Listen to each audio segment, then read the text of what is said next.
Hello everyone, welcome back my channel. Guys, अगर आप channel पर नए हैं तो चैनल को सब्सक्राइब कीजिए। साथ ही नीचे बेल आइकन बटन है, उसको प्रेस कीजिए ताकि आने वाले हर एक वीडियो का नोटिफिकेशन आपको मिलता रहे और आप मेरी वीडियो को वॉच कर पाएँ। तो गाइस, आज का रिएक्शन शुरू करते हैं। आज का रिएक्शन अलका जी के ऊपर है कि आगे की प्रोसेस कैसी चल रही है उनकी इस केस में। जो दुनिया के लिए लड़ती हैं, जो हर एक की दुख परेशानी को देखती हैं और देख के उस चीज़ के लिए उसके लिए खड़ी होती हैं। मतलब किसी को पता नहीं था कि ऐसी लेडी के ऊपर भी ये परेशानी आ जाएगी या उसके खुद के घर में भी इतनी बड़ी चीज़ें हो रही हैं। सुन के कितना दुख हुआ था जिस दिन ये चीज़ें उन्होंने अपने वीडियो में डाली थी कि मेरी माँ के साथ ऐसे ऐसे चीज़ें हो रही हैं और मेरी भाभी इन चीज़ों को कर रही है और बहुत लंबे टाइम से कर रही है और इतना टाइम हो गया हमें इन चीज़ों को सहते हुए, चीज़ों को कर देखते हुए। और हर दिन हम इसीलिए सोच रहे थे कि सामने वाले को अकल आ जाए, सामने वाला संभल जाए, सामने वाला ये समझ जाए कि ये मेरे रिश्ते हैं और इन रिश्तों की मुझे कैसे वैल्यू करनी है। तो इनका परिवार हर दिन यही चीज़ें देख रहा था कि सामने वाला कैसे संभले। और गाइस, हम लोगों में यही चीज़ें होती हैं कि हम अपने रिश्ते को टूटने से, हर एक स्थिति से लड़ते हैं, उसको बचाते हैं, लड़ते हैं, उसको बचाते हैं। और वही इनके माँ बाप फाइट कर रहे थे अपने बहू से। वैसी वाली फाइट नहीं, एक उस चीज़ को सहन करके, जिस चीज़ को वो उनके साथ करती थी, गाली गलौज, अभद्र भाषा, अभद्र व्यवहार, यहाँ तक कि मारपीट वो करी उसने तो पहली दफ़े तो करी नहीं होगी।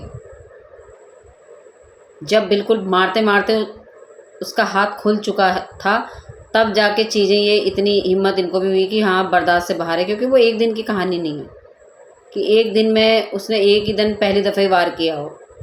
क्योंकि वार करने वाले को जब वार करते करते आदत हो जाती है ना, तो उसको दिल मजबूत हो जाता है। तो हर बार ऐसा करने में उसको ना कोई झिझक होती है, ना कोई उसको डर लगता है, ना उसके अंदर कोई मान मर्यादा होती है कि ये मेरे घर के बड़े हैं, मुझे ऐसा नहीं करना चाहिए उनके साथ।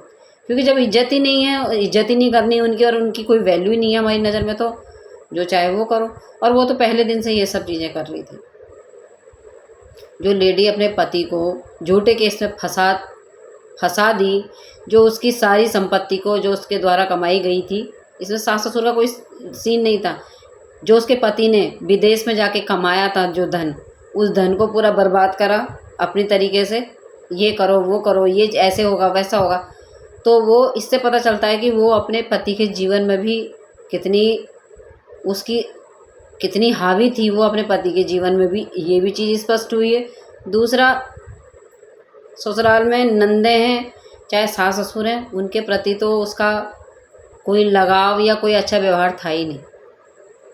और बची कुची वीडियो से स्पष्ट हो गया। जो वीडियो के छोटे छोटे क्लिप अलका जी ने डाल रखे हैं वो भी, और अब तो उन्होंने पूरी बड़ी क्लिप भी डाल रखी है और उसमें सब स्पष्टता से दिखाया, एक एक मोमेंट दिखाया कि कैसे घर के गमले वगैरह उसने फोड़े, सारा सामान बिखरा हुआ है, और कैसे सास ससुर एक कमरे में जाके बंद हो गए हैं तो कैसे वो दरवाजे को ज़ोर ज़ोर से हिला के खुलवा रही है, और नहीं खोला तो धक्का मार के खुद खोल लिया है। तो आप सोचिए, और उसके बाद मारपीट करिए फिर। तो अलका जी जा रही हैं हमारी गोरखपुर उनको बुलाया गया है कुछ एविडेंस के चक्कर में, जो एविडेंस उनके फ़ोन में है। अब वो रियल हैं, ओरिजिनल हैं, उसका चेक होंगे वो एविडेंस, और फिर उसके आगे की कार्रवाई उन्होंने सीक्रेट रखी है क्या क्या होगा।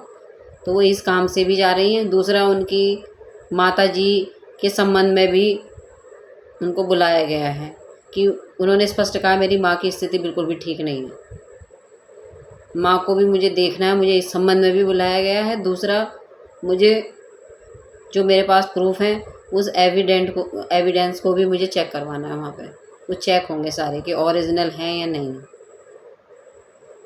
तो इस संबंध में वो गोरखपुर जा रही हैं। उनकी मतलब आँख इतनी डैमेज हो गई है कि उनकी आँखों की लेंस फूट के ये जो काली जो निशानी होती है, काला जो ये पर्दा जो है, इसमें वो घुस गए बारीकी से, और इससे वो जो फ्लूइड होता है हमारी आँख के अंदर वो बाहर निकल गया। तो समझ लीजिए क्या हालात होंगे आँख के। ये एक बुजुर्ग महिला के साथ किया था, लगा लीजिए। बिल्कुल भी इस चीज़ का कोई अफसोस उस बहू के आँखों में नहीं दिख रहा था। वो भी अपने सफाई में आके यही बोल रही थी कि मेरे हाथ में काटा, और काटा देखो, और मैं तब मेरे साथ ये चीज़ें हुई हैं, तब मैंने ये सामने वाले को ऐसा किया है। तो किसी की आँख फोड़ दोगी तुम? और कहाँ पे काटा है तुम्हारे ऐसा? तुम्हारा कितना गहरा घाव आया है? इतना ही गहरा घाव था तुम्हारा जितना गहरा घाव तुम्हारी सास का था। तो ये चीज़ें गाइस आप देखिए, अच्छे से गौर से देखना आप उस वीडियो को भी, कि जिसमें वो अपना घाव दिखा रही हैं हाथों का, कितना गहरा घाव है। आप भी इस चीज़ को देखिए, जज कीजिए। अलका जी आप बिल्कुल भी फ़िक्र ना करें, आपकी जो माता जी हैं वो जल्दी ही ठीक होंगी, सब कुछ बढ़िया हो जाएगा, पहले की तरह हो जाएगा। आपका एक खुशहाल ब्लॉग आएगा। हम भी भगवान से यही प्रार्थना करते हैं, हमारी ऑडियंस भी भगवान से यही प्रार्थना करती है, क्योंकि हमारी ऑडियंस है तब हम हैं, तब आप हम हर तरीके से आपके साथ खड़े हैं। हमारी प्रार्थनाएं भगवान से निरंतर हैं कि जल्दी आपकी मदर ठीक हो जाए और जल्दी आपके घर में हर चीज़ की एक खुशी आए, वो स्वस्थ होकर घर आए, जल्दी वो इस चीज़ से वो एक तरीके से निकल के बाहर निकलें, इस जो उनके दिमाग में भी चोट दी है और जो उनके शरीर में भी चोट दी है, भगवान उनको जल्दी से इन सब चीज़ों से बाहर निकाले। वो उनके दिल में मजबूती दे, उनके दिमाग में मजबूती दे उन चीज़ों से लड़ने के लिए।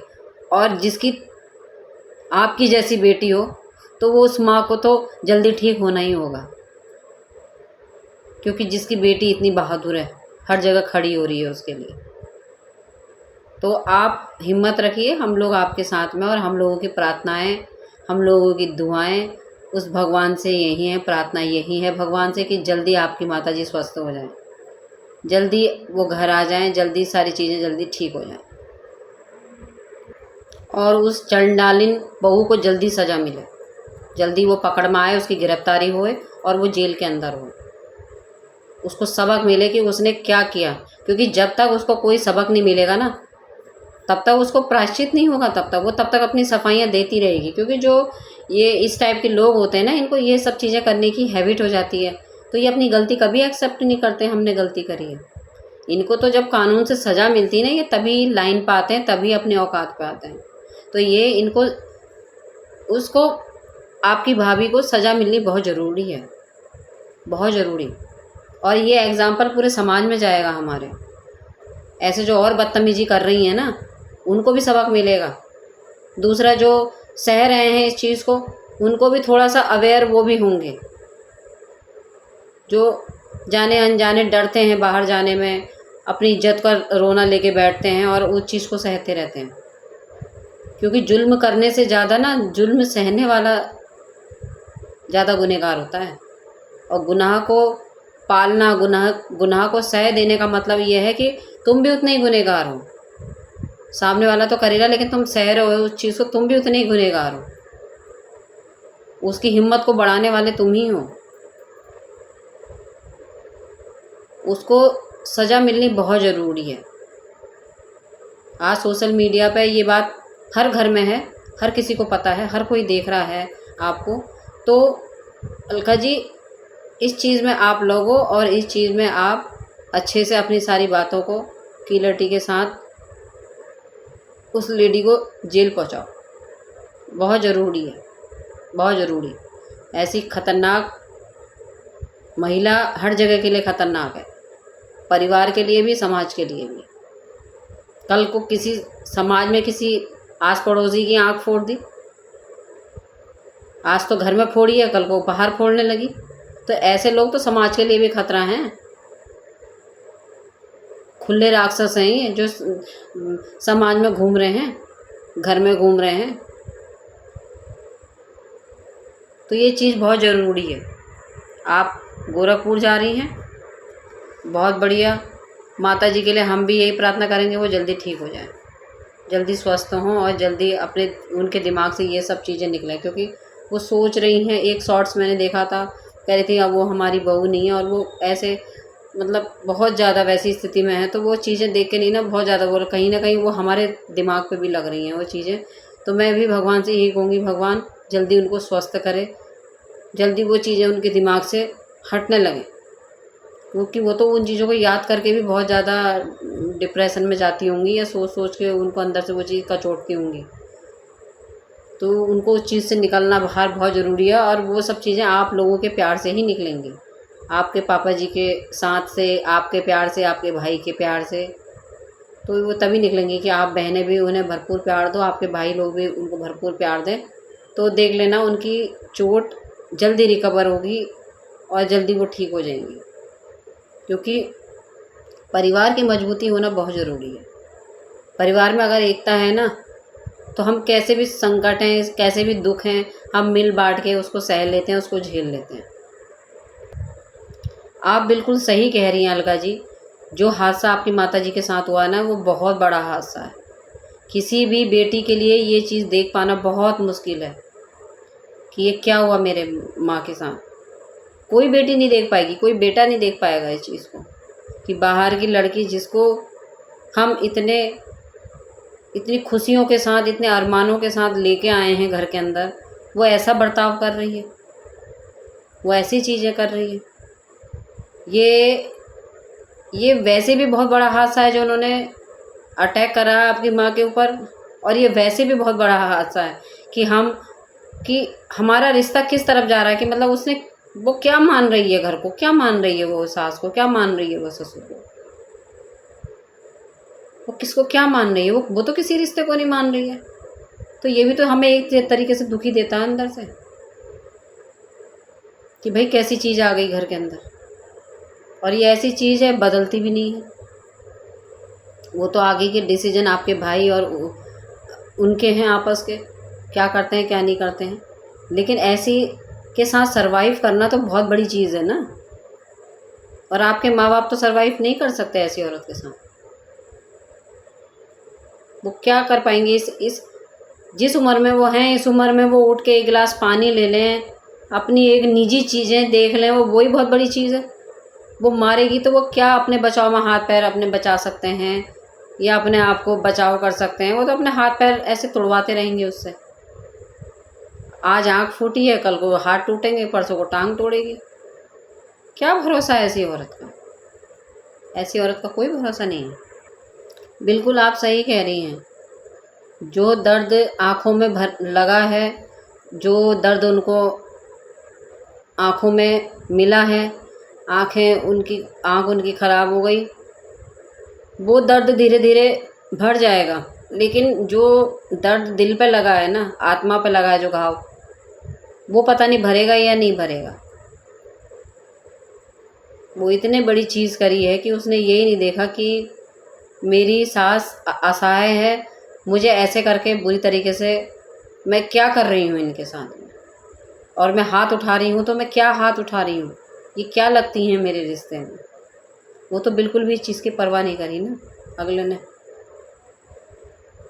उसको अटैक करना था, उसने करा।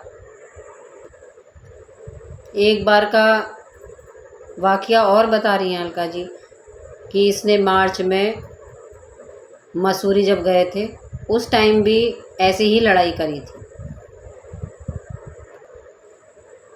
ये लोग मसूरी घूमने गए थे, वहाँ से जब ये लौटे हैं ना घर, तो इस लेडी ने बहुत तमाशा करा, इनकी भाभी ने। तो उस टाइम से वो चीज़ें उनके दिमाग में बनने लगी थी कि मेरी भाभी बहुत गलत कर रही है। कहीं ना कहीं अगर मेरी माँ इनके बारे में बताती भी है तो वो सच ही है, तो वो कितना झेल रही हैं। तो वो कुछ अवेयर, वो खुद बता रही कि मैं तब से कुछ एक सचेत हो गई थी। फिर जाते जाते उसने फिर लड़ाई करी थी, जब इनके घर में मंसूरी से घूमने आने के बाद जब लड़ाई करी, उसके बाद जाते जाते भी लड़ाई करी, तो तब इन्होंने रिकॉर्डिंग बना के रखी थी। बोले तब से मैंने वो रिकॉर्डिंग कहीं दिखाई तो नहीं, लेकिन मैंने सेव करके रख दी थी। और फिर मैं उस टाइम से अवेयर हो गई थी। कोई भी चीज़ें मैं यही सोच रही थी कि चीज़ें ठीक नहीं हो रही हैं, अब इसके सबूत रखने पड़ेंगे। अगर कहीं इसकी चीज़ें बतानी हैं तो उसके लिए सबूत इकट्ठे करने बहुत ज़रूरी हैं। तो उस टाइम से ये धीरे धीरे अवेयर होने लगी थी। रिश्ता फिर भी निभा रही थी, तब भी यही चाह रही थी मेरे भैया भाभी के बीच में सब कुछ ठीक हो जाए। लेकिन कहते हैं ना, एक दिमाग में खटका ज़रूर आता है। फिर वो चीज़ें हमें ऐसा लगता है यार, ये चीज़ें तो हम तो सामने वाले के साथ अच्छा कर रहे हैं, पर ये हमारे साथ बार बार गलत क्यों कर रहा है। तो इंसान फिर अपने लिए सोचने लगता है, थोड़ा अवेयर होने लगता है कि कोई बड़ी घटना या कोई चीज़ मेरे साथ ऐसी ना हो जाए। भाई अभी तो इसने इतनी बड़ी लड़ाई करी है, आते ही लड़ाई करी, फिर यहाँ से जा रही हैं तब लड़ाई कर रही हैं, तो ये किस टाइप की हैं। तो थोड़ा सा दिमाग में तो चीज़ें हिंट करती हैं। भाई के साथ भी उस टाइम इन्होंने धक्का मुक्की करी, लड़ाई झगड़ा करा। तो चीज़ें वही हैं, कह रही हैं कि मैं तो बीच में इसलिए नहीं पड़ी कि हस्बैंड वाइफ की लड़ाई है। पर मेरी समझ में आने लगी थी चीज़ें कि सामने वाली बहुत ख़तरनाक है। अब वो समय है कि इसके सबूत इकट्ठे करने शुरू कर दो, अवेयर हो जाओ। लेकिन माँ के साथ ये चीज़ें हो रही थी, ये इस चीज़ का मैं अनुमान नहीं लगा पाई। लेकिन जब इनकी चीज़ें ऐसी देखी मैंने कि वहाँ से आने के बाद भाई से लड़ रही हैं, झगड़ रही हैं, मारपीट कर रही हैं, तो फिर मैं समझ गई थी कि अब इनकी चीज़ों को रखना पड़ेगा सबूत। तो कभी भी चीज़ें कुछ भी हो सकती हैं आगे चल के। सोशल मीडिया से अलका जी को बहुत सहारा मिला है, क्योंकि इसके ज़रिए से इनके केस में बहुत तेज़ी हुई है, बहुत सुनवाई बहुत जल्दी हुई है। अब ये बता भी रही हैं कि सारी चीज़ें मेरी बहुत सही तरीके से इसमें काम हो रहा है और बहुत जल्दी उसकी गिरफ़्तारी होगी। और सोशल मीडिया का काम ख़त्म हुआ, जो मैं सोशल मीडिया पे चीज़ें डालती थी। लेकिन इससे संबंधित जो भी जानकारी होगी, किस किस तरीके से क्या क्या चीज़ें हो रही, वो मैं अपडेट ज़रूर देती रहूँगी। बस सोशल मीडिया की वजह से बहुत ज़्यादा चीज़ें एकदम सुनाई में ये चीज़ें बहुत जल्दी हुई। ये चीज़ तो है कि सोशल मीडिया एक ऐसा प्लेटफॉर्म है कि बहुत जल्दी इसमें वायरल होती हैं चीज़ें, बहुत जल्दी। सही है तब, गलत है तब। और जनता ऑडियंस इतनी, क्योंकि इसमें जनता ऑडियंस गवाह हो जाती है ना। जितने लोग सोशल मीडिया पे मौजूद हैं या एक्टिव रहते हैं, वही लोग फिर आगे को बढ़ते हैं, इन चीज़ों को बोलते। तो इससे ये होता है कि इसमें एक जनता का समर्थन मिल जाता है। और जनता का जब प्रेशर पड़ता है ना, तो कानून भी फिर उस चीज़ को करना पड़ता है उसको। तो कानून में इनकी चीज़ें हर तरफ अच्छी तरीके से जा रही हैं, हर सुनवाई हो रही है, हर पहलू में बारीकी से चीज़ें हो रही हैं। और जल्दी उस लेडी की गिरफ़्तारी होगी। चीज़ की अपडेट वो हमें देती रहेंगी, और जैसे जैसे अपडेट मिलती रहेगी वैसे वैसे चीज़ें हम तक आती रहेंगी। गोरखपुर पहुंच के वहाँ की अपडेट देनी चाहिए, नहीं देनी चाहिए, इस चीज़ को भी वो अपने ब्लॉग में कह रही हैं। लेकिन वो इस चीज़ को कह रही हैं कि जब मैं संडे के दिन आ जाऊंगी, मंडे से मैं एक फ्रेश ब्लॉग बनाऊंगी अपना, और बहुत स्ट्रॉन्ग तरीके से वो अपनी शुरुआत करने वाली हैं मंडे से। और वो उस अपने ब्लॉग में उन मुद्दे को लाएंगी सोशल मीडिया पे जो अभी तक, और ये उनके लिए है जो पति अभी भी इस तरीके की चीज़ों से जूझ रहे हैं। तो ऐसे मुद्दे उठाए जाएंगे जिससे उन पतियों को भी न्याय मिल सके। बहुत लोगों ने अपील की है इनसे, अलका जी से, कि हमारे साथ भी ये चीज़ें हो रही हैं। तो बराबर ये स्क्रीनशॉट डाल रही थी इस चीज़ का, आप लोगों ने भी अपडेट देखी होगी। तो उन मुद्दों पे ये बातचीत करेंगी अब। और एक पुरुष आयोग बहुत जल्दी बनने वाला है। पुरुष आयोग कुछ ऐसा नियम पुरुषों के लिए आने वाला है, इस तरीके की अपडेट भी वो। बिल्कुल आप सही कह रही हैं अलका जी, पुरुष आयोग नियम बनना चाहिए। जैसे एक महिलाओं के लिए सुरक्षा के लिए नियम बना है, ऐसे पुरुष के लिए भी उसकी सुरक्षा के लिए एक नियम बनना चाहिए। अगर ये कहीं से ये चीज़ें होती हैं तो बहुत बढ़िया है, बहुत अच्छी चीज़ है। और जो पुरुषों के लिए आप बोल रही हैं कि मैं उनके प्रति जो जो चीज़ें उनकी वो हैं, उन मुद्दों को मैं लाऊंगी सामने को, तो ज़रूर लाइए आप, क्योंकि कहीं ना कहीं वो भी अवेयर हो रहे हैं और उनको भी इन चीज़ों में सहायता मिलेगी कि आगे को चीज़ें कैसे कैसे रखनी है, कैसे कैसे करनी है। तो आप उन चीज़ों में खुल के बात करोगे तो औरों को भी इस चीज़ से बहुत जानकारी मिलेगी, जिन्होंने अभी शेयर नहीं भी करा है अपने घर का, क्योंकि होने को तो लगभग कुछ ना कुछ किसी के साथ कुछ ना कुछ चीज़ें हैं ही। कोई पति के द्वारा सताया जा रहा है, कोई सास ससुर के द्वारा सताया जा रहा है, कुछ ना कुछ है, कहीं बहू सता रही है, तो कुछ ना कुछ हर जगह कुछ ना कुछ समस्याएं तो हैं। दूसरी चीज़ वो ये भी कह रही हैं कि ये जंग बहुत जल्दी पूरी हो जाएगी, जिस चीज़ को आप देखना चाहते हैं भगवान ने चाहा तो ये चीज़ बहुत जल्दी होके आएगी। सोशल मीडिया का बहुत बड़ा पावर इनकी लाइफ में रहा है, इस केस में रहा है। सोशल मीडिया के पावर से ही इन चीज़ों में बहुत जल्दी सुनवाई हुई है। मंडे से ये वही नॉर्मल ब्लॉगिंग करेंगी और इस चैनल पे इनकी इन्हीं चीज़ों से रिलेटेड अपडेट आएगी, या तो इनकी माताजी से रिलेटेड, केस से रिलेटेड, दूसरा जो चीज़ें समाज में हो रही हैं उससे रिलेटेड, कैसे क्या होना चाहिए उससे रिलेटेड ये सारी वीडियो अपडेट देंगी। तो इनके चैनल से जुड़े रहिए, हमसे जुड़े रहिए, रिएक्शंस आपको मिलते रहेंगे, कहाँ पर कितनी चीज़ें सही हो रही हैं, गलत हो रही हैं। तो इन चीज़ों को हम भी अपनी बातों को रख रहे हैं और गाइज़ आप भी अपनी बातों को रखिए। और इसी प्रार्थना के साथ मैं वीडियो को एंड करती हूँ कि भगवान जल्दी ही इनकी माताजी को ठीक करे और जो इनकी भाभी श्री हैं उनको जल्दी ही वो जेल के अंदर जाएं, उनको उनके कर्मों का फल मिले। जो उन्होंने दूसरी की माँ के साथ किया है ना, जब खुद के साथ होगा तब पता चलेगा चीज़ें, तब तक हमें अंदाज़ा नहीं आता दूसरे का दुख का, जब तक हम पे नहीं बीतती है। जब हम पे बीतती तभी हम अंदाज़ा लगा पाते हैं कि हाँ सामने वाले को हमने कैसे पीड़ित रखा या कितना दर्द दिया उसको। तो गाइस इसी के साथ मैं अपना रिएक्शन एंड करती हूँ। वॉच करने के लिए थैंक यू सो मच।